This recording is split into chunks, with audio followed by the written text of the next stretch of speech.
Hello guys, হামারা শাশুড়ি বলে কি জ্বর করা খাইলে নাকি দুইটা সন্তান হয়। এটা কি ঠিক?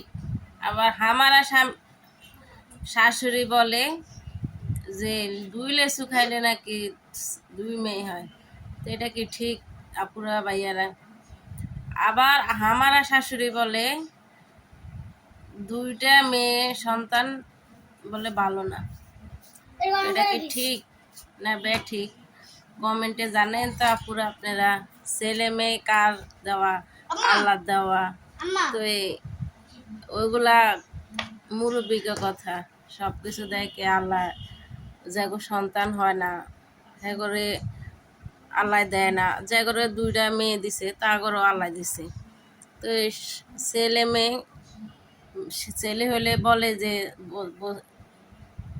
পতি, মেয়ে হইলে বলে কিছু না। তো মেয়ে ছেলে কি কিছু না? মেয়ে খালি কিছু না, ছেলে ভালো। ছেলেরাও তো যে বৃদ্ধাশ্রমে মা করে ফাটাই দেয়, মেয়েরা তো শ্বশুর বাড়িতে আয়া মার খোঁজ খবর নেয়।